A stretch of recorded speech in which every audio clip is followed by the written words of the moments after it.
Salut à tous, ravi de vous retrouver de nouveau sur la chaîne RC Mumus, j'espère que vous allez bien. C'est très simple, on va parler un peu d'un nouveau pneu qu'on a rentré depuis quelques semaines au garage, mais qu'on n'a pas eu encore l'occasion de tester. Et on va parler en fait du Scratch Sismic, ok? Bon, Sismic, manufacturier français, c'est du vrai Made in France, ok? L'usine est pas loin d'Auxerre, super équipe. Le tout géré, dirigé et puis aussi conceptualisé par Sébastien Léonard, avec Zach, à qui on fait un super big up, Manu, et ils sont plus nombreux dans la team. Donc vraiment, un gros big up à toute l'équipe Sismic, un manufacturier français qui commence à se faire connaître de plus en plus dans le monde, et ça c'est top. Manufacturier qui a été champion d'Europe. Et donc on espère un jour voir ce pneu gagner un titre mondial. Ça serait vraiment l'aboutissement sur le plan sportif et performance pure. Maintenant, c'est une gamme avec à la fois, et c'est rare en TT, des pneus pour les surfaces synthétiques et des pneus pour les surfaces terre. Pour les surfaces terre, ils ont vachement étoffé leur gamme de gomme, puisque le plus important d'abord sur un pneu, c'est la gomme. Et en deuxième, c'est le dessin, c'est le profil, si vous préférez. Ok, le profil du pneu. C'est ce qu'on voit d'ailleurs visuellement au bout de mon doigt. Donc, le plus important, c'est la gomme. Sur la terre, ils ont étoffé l'offre. Ils ont travaillé pour trouver des gommes qui puissent s'adapter aux températures et aux différentes conditions. Ça a bien évolué à ce niveau-là. Et ils font aussi du pneu à 10 aussi. D'ailleurs, les Dash à Reims fonctionnent super bien. Sur la terre. Donc concrètement, sur le 1.8, grosse évolution sur les pneus terre. Sur les gommes synthétiques, ils ont, par rapport à la concurrence, je pense, ils ont une petite longueur d'avance. Ils sont un peu devant. C'est vraiment un domaine sur lequel ils excellent en conception de gomme et de profil.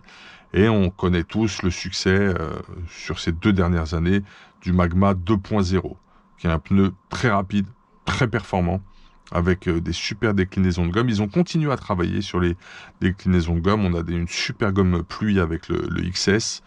On a ensuite la gomme verte, la gomme intermédiaire, c'est quand vous avez le point vert et le point bleu comme celui que j'ai dans les mains. Ok. Vous avez la gomme bleue et après vous avez en très très dur, très hard, la gomme silver. Donc sur le plan des gommes synthétiques, ils sont très forts, très forts. Et d'ailleurs, sur certaines surfaces terre huilées, très compactées, bien particulière, avec une espèce de noirceur bien mate, bien matée, je sais pas comment vous expliquer. Là aussi, il fonctionne très très bien. Et c'est d'ailleurs ce qui s'est passé au warm-up de Montpellier. Il y a beaucoup de pilotes qui ont utilisé des pneus sismiques et n'étant pas forcément des pilotes sponsorisés sismiques. Voilà, faisant partie de l'écurie et des pilotes sismiques. Mais en tout cas, ça c'est une fierté si vous voulez, parce que le fait qu'ils aient essayé ces pneus et été très rapides avec, c'est dire si le Magma 2.0 est efficace. Le Magma 2.0 en brushless sur 10 minutes, ça le fait très bien. Ça, il n'y a pas de problème. En qualification, génial, super pneu de qualif. Par contre, sur les finales nitro qui durent 45 minutes, suivant le type de surface, ils peuvent avoir une durée de vie un peu limitée.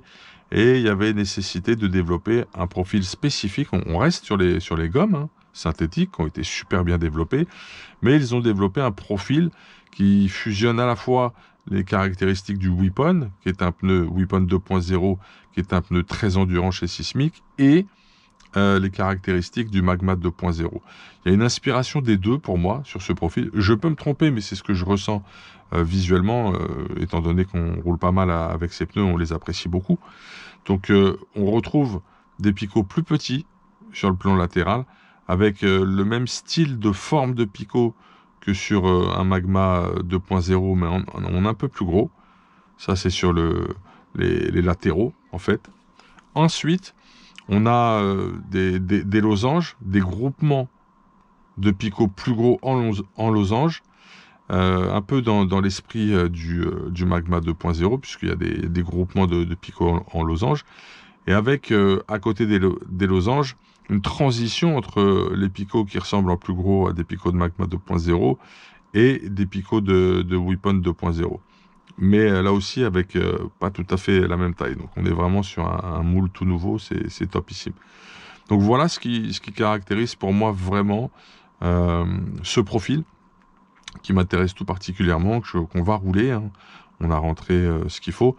Ces pneus, vous pouvez les trouver très simplement en fonction des disponibilités parce qu'ils sont extrêmement victimes de leur succès. Ça cartonne sur le Vartel Shop. Là, c'est vraiment le bon fournisseur pour vous là-dessus. Il n'y a pas de problème. Et voilà, ce qu'on va faire, c'est qu'on va se coller des scratchs. Donc, il s'appelle le scratch. On va se coller des scratchs aujourd'hui pour les préparer pour ce week-end. On va se coller des Magma 2.0. Hein. En fait, ils ne supplantent pas, ils n'effacent pas, ils n'annulent pas le Magma 2.0. Chaque profil aura ses avantages au moment X. Voilà. Ce qui est intéressant chez Sismic pour moi, c'est que c'est la gomme pour la performance qu'il faut au moment voulu. Voilà, c'est ça qui est fort, je trouve, dans l'offre. Certains se plaignent qu'il y ait beaucoup de profils, beaucoup de gommes. En fait, t'as pas besoin d'avoir tous les profils, toutes les gommes. Ils ont développé pour toutes conditions des pneus. Et tu peux tourner avec 2, 3, 4 profils max, comme pas mal de manufacturiers de pneus. Et tu peux tourner sur 3 ou 4 gommes par profil, comme c'est le cas sur pas mal de manufacturiers. Par contre, il y a une finesse, je trouve, dans l'offre, pour trouver, je te l'ai dit, fonction de l'instant, le bon pneu pour atteindre et avoir la bonne performance. Conditions d'abrasion, de grippe, de poussière, de terre de la piste, ça dépend d'eux. Et également température de la piste, fonction de la température ambiante, enfin des conditions climatiques. Donc là, on peut vraiment se régaler. Voilà, mention spéciale pour le XS qui est un super développement récent aussi de l'année 2021, qui est un pneu vraiment très intéressant, très efficace en conditions pluie. Voilà, donc je me suis un peu étendu. De toute façon, si tu veux des informations plus précises sur ces pneus, tu peux contacter l'équipe Sismic. Ils sont plus à même de t'en parler. Ce sont eux les spécialistes. Nous, on est dans une approche journalistique. On n'a pas la prétention d'être un expert. Par contre, on peut parler parce que c'est des pneus qu'on utilise au quotidien. Voilà. C'est des pneus qu'on utilise et qu'on apprécie pour leur efficacité. Ce qui est intéressant aussi, c'est que tu auras toujours auprès du support Sismic le support idéal pour t'aider à faire les bons choix au bon moment. Voilà, donc très bon accompagnement sur le sujet. Si tu veux un tuto collage de pneus, n'hésite pas à me le mettre en commentaire. Ça serait cool. Pense à t'abonner, mets le petit pouce et rejoins-nous le plus rapidement possible pendant les lives pour interagir et passer de bons moments autour de notre passion, la RC. Je te souhaite une excellente continuation. Gros big up à toi. Allez, ciao. Hey!